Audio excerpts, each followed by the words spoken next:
What's good, Gangalicious? We're back in another video, and yeah, this is a special one, guys. I figured out, well, I would like to say I figured out the Syzy method. Well, this is my iteration of it, what I would consider the Syzy method, and today we're going to be learning how to fucking do this, because awesome, bro. So, this is what we have.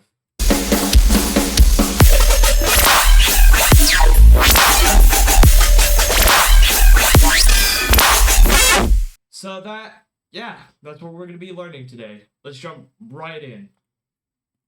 So what we're going to be using today is Arturia Pigments, which is a additive synthesizer, almost like Razor, but of course I had to throw in Razor at the end. I will also be breaking that down, because why the fuck not? So our main bases. So that's our, like, main kind of, like, base. And this is the Pigments base. But there's also, like, other iterations of it, like, so here.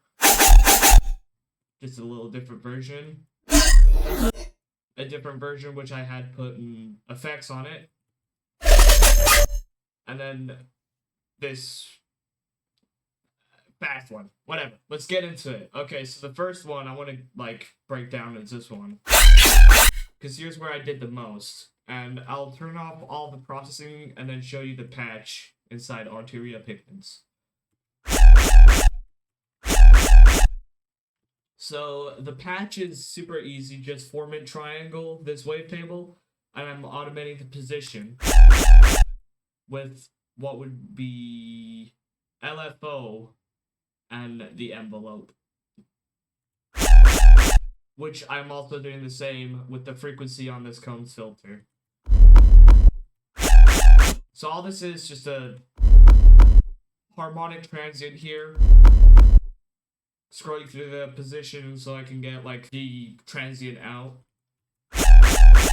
and then cones filter to kind of just, you know, bring in those harmonics that we need for this method. So it's just a cones filter at the gain all the way up, which is pretty much the amount of peaking we want. And then the keyboard, there's an envelope on that, which is like extra harmonics. And then we have Surgeon, because there's some phase issues going on. And that just smoothens it out a little bit more for us. Let's go into the effects. So we have parallel processing, splitting the bands into two, lows and high mids. So we have a frequency shifter that's just basically doing the automation, the little dwing. Not much going on there, just that.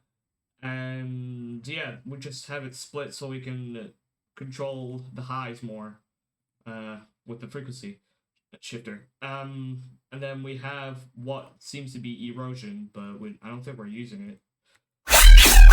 So this is the main thickening of the sound, and it's more parallel processing. Let me open this up. So I'm parallel processing, but I'm also, like, with the two chains. One of them is wet, one of them's dry, and I'm EQing it a little bit. So the dry chain is literally just an EQ, that's it, nothing needed, nothing special. The wet chain, though, has some peaking in this resonance, and we're also boosting the lows a little bit. That doesn't matter, I mean, it's just to thicken it up a little bit, but we are cutting the lows here with the EQ. And also increasing highs. And then we have perfect room, which is giving us the room. So this is just for more width, bring a fuller sound, I guess. And then a saturator on the end. So that's the first base. Now let's move on to the other ones. So this one's the same patch. It's literally just the same patch. But this time, instead of doing the frequency shifting, I just had it move, like, just like a one shot, I guess. And we have some peaking going on. I don't know if that's up here, probably not, but we have some peaking going on just to bring out those transient harmonics.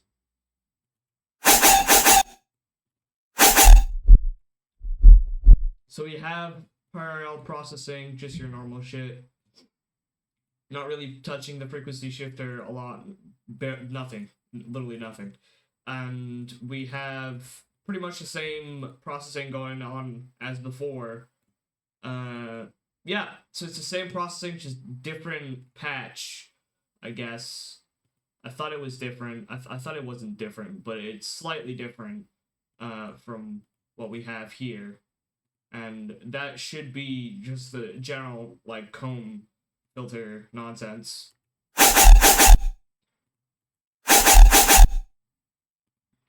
But yeah, that's it. Because if we have everything turned off, it's literally just a patch. It's literally just a patch. Alright. Moving on to the next one. So this one, let's see. I need to turn on the, okay. So it's the same patch, but I messed with what would be the envelope, like, reassigned to LFO. So now all of this, like, all that was being modulated with the envelope is now being modulated with an LFO. And I just have it on this kind of wave setting, I guess. And I have the sync. This is quarter notes, I'm pretty sure. Yeah, quarter notes. And yeah, the way I'm getting this sound is with this technique where you basically make a Combs filter in this phase kind of mapping thingy, and then slowly turn the depth up, and it creates phases, well, what would be an all-pass phaser in your audio, which is pretty cool, and I thought it sounded cool. Really not much more to it. Don't go further than that. Our last bass, but last but least, because we still have that other Razor bass that I want to, like, mention. This last bass is pretty much, yeah, the same as before, but this square is slightly different. And that's because this is automating the position, which has the transient harmonic in it. It's gonna give that more kind of machine gun vibe. All I'm doing here is modulating the rate so it just, like, sprays down. And yeah, there's nothing new to it almost.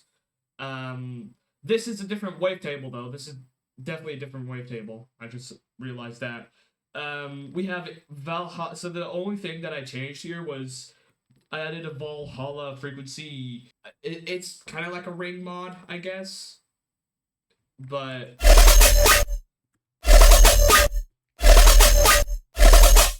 there's little to no difference. It's just to add some spice to it, I guess. I don't fucking know, dude. I just thought it was necessary, so I added it. And then let's move on to the last bass, which is in Razor. So this is a big ol' Vexu bass, if you will. So without any post-processing, we just have this.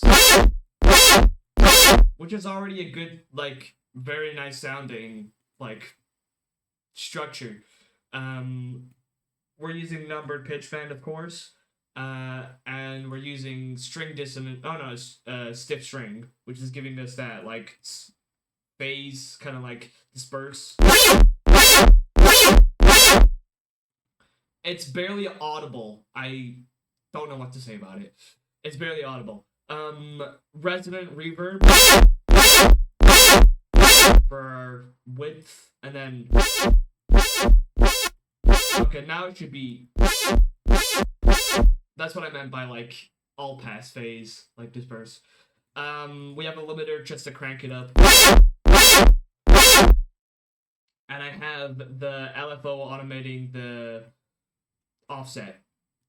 Right, nice. So after that we have just a little bit of processing, 2 dispersers. This one's like squidging up the low end. Not too much, not too much. And this one's squidging up the high end. So it's nice and squidgy now. Just 1 OTT, and then we have phase distortion. After that, we have OTT again, some EQing, and then this is where it all comes into place with this rack.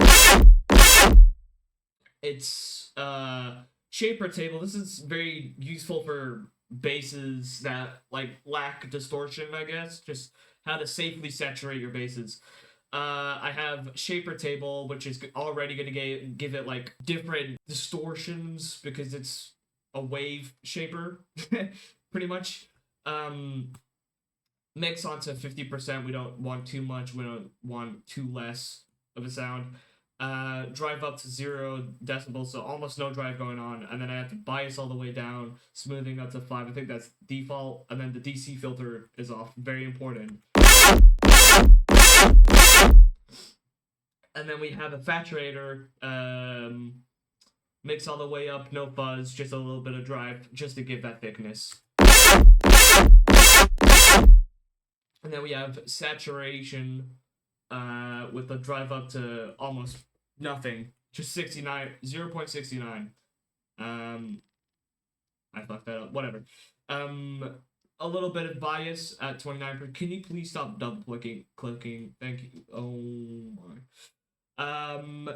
Spread up to 50%. Well, not longer. 50%. All right. Spread up to 15% and the mix all the way up. So that's what's giving us our final form of distortion. And of course, we have the. That's in my sample pack, by the way, as a lot of these racks are in the sample pack. I have a lot of sounds in the sample pack that sound exactly like this.